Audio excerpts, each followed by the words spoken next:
YouTube, Kurt Curtis. So in today's video, we're going to do the preview for 2024 Panini Prizm WWE.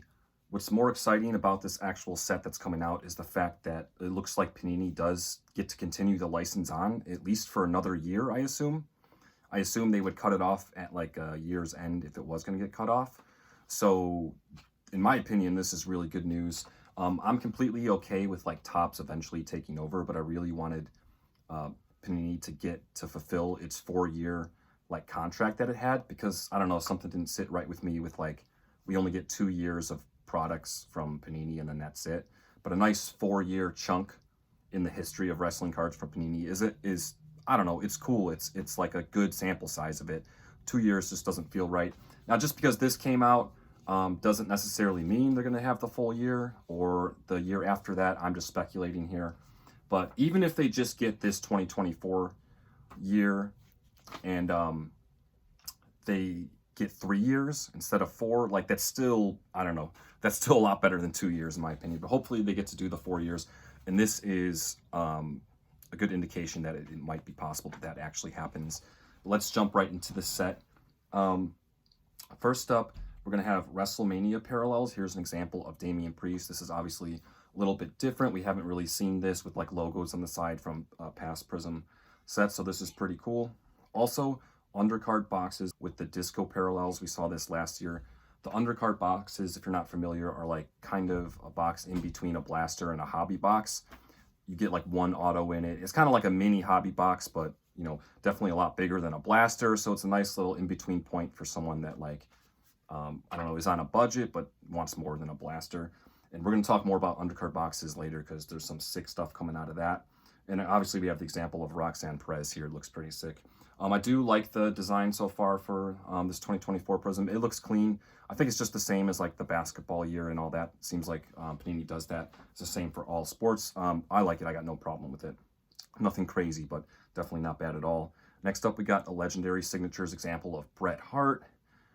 These are always nice, so can't complain about that. Bret Hart's autos have been in lots of products, but I don't think anyone's complaining. Iconic Rivals dual autos, Undertaker and Hulk Hogan is the example we get. Look at how sick this card is with like the old school classic Undertaker and Hulk Hogan. This is a card I'll never be able to obtain, but look how sick it is. This is really cool. Also, we have throwback signatures from the sophomore Prizm design from 2013-14. And here we have an example of Shawn Michaels. I think these throwbacks are pretty cool. They did it last year, I believe. But yeah, these are pretty sick. So historically, most color blasts have been horizontal, and this year they will be vertical, which I'm sure a lot of people are happy about. I don't think it really matters with color blasts because they're so rare and so many people like them that I don't think it matters if it's horizontal or vertical. People are still going to be going after them. But this is a nice little change up, and I'm sure a lot of people are happy about this. And obviously we have an example here of Cody Rhodes. We have more to talk about with the Color Blast though. Color Blast Black, going to be found in undercard boxes only. And here's an example of Rhea Ripley. So not only do we get vertical Color Blast, but also we get black parallels that are only going to be found in undercard. This is going to make those undercard boxes just like lit. People, as cool as Color Blasts are, these black ones look sick. And I don't know, man, this is going to be the chase of the product, I think. The black Color Blast, and they're not even going to be in the hobby boxes, which is crazy. Also, we're getting prismatic entrances returning, a parallel that we've seen in every set so far. Here's an example of Liv Morgan. The release date, which is subject to change, is June 28th, which is kind of crazy because that's very soon. It's about a month away, and we don't have Immaculate yet. So technically, Immaculate's supposed to come out and then Prizm. I'd be surprised if this does actually release at the end of June, but if it does and they actually pull this off, they get Immaculate out. I know Chronicles Hobby just came out. They get Immaculate out and they get Prizm out, and they kind of like somewhat catch up. It would be crazy because they didn't produce any products for like at least a 6-month period. And if this comes out in June, Prizm is usually coming out in April around WrestleMania season. So they're literally only like 2 months behind if that's the case. But we will see. I find that hard to believe. That'd be really cool if it did actually come out then. Cards per pack. Hobby is going to have 12, undercard 9. Packs per box, Hobby's going to have 12, Undercard's going to have 10, and boxes per case, Hobby's going to have 12, and Undercard is going to have 20.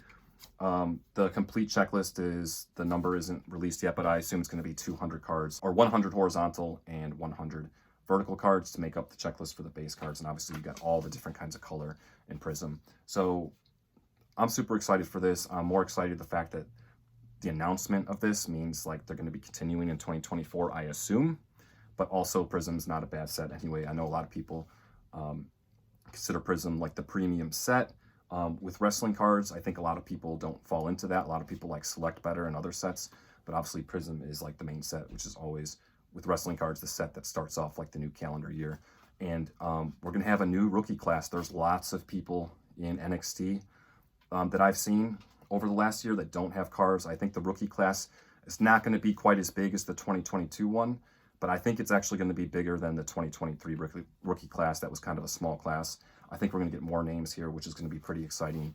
Lots of new wrestlers to go after the rookie cards and all that. Appreciate you guys watching. As always, until next time. Well, I've been gone way too long.